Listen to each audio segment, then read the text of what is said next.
നമസ്കാരം. 1202 ചിങ്ങമാസം 1 മുതൽ 1202 കർക്കിടക മാസം 31 അതായത് 2026 ഓഗസ്റ്റ് 17 മുതൽ 2027 ഓഗസ്റ്റ് 17 വരെയുള്ള ഒരു വർഷക്കാലം 12 മാസക്കാലത്തെ ഗുണദോഷ സമ്മിശ്ര ഫലങ്ങൾ എന്തൊക്കെയാണെന്ന് നമുക്ക് നോക്കാം. പുരോരുട്ടാതി നക്ഷത്രക്കാർക്ക് വ്യാഴം നിങ്ങൾക്ക് 5, 6 ഭാവത്തിലും, ശനി ലഗ്നത്തിലും 2-ലും, രാഹു 12-ലും പിന്നീട് 11-ലും ആണ് ഗോചരം ചെയ്യുന്നത്. ഈ വരുന്ന ചിങ്ങമാസം മുതൽ 1202 കർക്കിടക മാസം 31 വരെ സാമ്പത്തികമായിട്ട് ലാഭം പ്രതീക്ഷിക്കുന്നവർക്ക് അത് കിട്ടാം. തൊഴിൽ നല്ലത് കിട്ടാതിരുന്നവർക്കും ആഗ്രഹിച്ച തൊഴിൽ ലഭിക്കാതിരുന്നവർക്കും ഒക്കെ അതിനുള്ള അവസരങ്ങളൊക്കെ വന്നു ചേരുന്നുണ്ട്.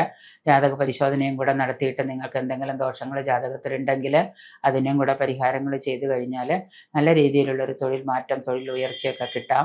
തൊഴിൽ രംഗത്ത് പ്രവേശിക്കാനുള്ള സാഹചര്യങ്ങളും വരും. ആഗ്രഹ സബലീകരണത്തിനായിട്ട് കഠിന പരിശ്രമമൊക്കെ ചെയ്യേണ്ടി വരുന്നതാണ്. പുതിയ ചെറുകിട സംരംഭങ്ങൾ ആരംഭിക്കുന്നതും ജോലിയിൽ ധാരാളം മാറ്റങ്ങളൊക്കെ നിങ്ങൾക്ക് കൊണ്ടുവരാനായിട്ട് സാധിക്കും. ബിസിനസ്സിലൂടെ നിങ്ങൾക്ക് ശുഭകരമായിട്ടുള്ള വിജയപ്രതീക്ഷ വന്നു ചേരുന്ന ഒരു വർഷമാണ്. നിങ്ങളുടെ നല്ല പ്രകടനം മൂലം നിങ്ങൾക്ക് നല്ല ലാഭമൂട്ടം പ്രതീക്ഷിക്കാം. തൊഴിലിലുണ്ടാകുന്ന ആ ഒരു ബുദ്ധിമുട്ടുകളെയും പ്രതിസന്ധികളെയൊക്കെ നിങ്ങൾ തരണം ചെയ്താൽ പല കാര്യങ്ങളും നിങ്ങൾക്ക് നേടിയെടുക്കാനൊക്കെ കഴിയും. സ്വന്തമായിട്ട് വ്യാപാര വ്യവസായ രംഗത്ത് പ്രവർത്തിക്കുന്നവർക്ക് പല വിധത്തിലുള്ള തടസ്സങ്ങളും ഒക്കെ ഉണ്ടാകാം. എന്നാലും അതിനെയൊക്കെ തരണം ചെയ്യാനായിട്ട് വർഷാവസാനത്തോടു കൂടി സാധ്യമാകുന്നതാണ്.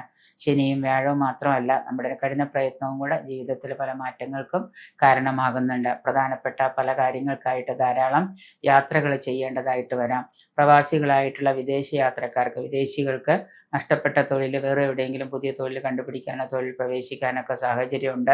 ബന്ധുജനങ്ങളുമായിട്ട് കൂടുതൽ സഹവർത്തിത്വത്തിൽ പോകുന്നതിനാൽ മനസ്സുഖം ലഭിക്കുന്നതാണ്. സഹോദര സ്ഥാനത്തുള്ളവരുടെ സഹായം മൂലം പുതിയ കാര്യങ്ങളൊക്കെ കണ്ടുപിടിക്കാനൊക്കെ യോഗം വന്നു ചേരുന്നു. ആത്മീയത വർദ്ധിക്കുന്ന കാലമാണ്. ഗുരുജന വിയോഗം മൂലം മനസ്സ് അസ്വസ്ഥമാകുന്നതും സർക്കാർ കാര്യങ്ങളിൽ വിജയം പ്രതീക്ഷിക്കാനൊക്കെ കഴിയുന്നതാണ്. ഊഹാപോഹ കച്ചവടത്തിൽ നഷ്ടം വരാൻ സാധ്യത. ഭൂമി, വസ്തു ഇവയൊക്കെ വാങ്ങാനായിട്ട് യോഗം കാണുന്നുണ്ട്.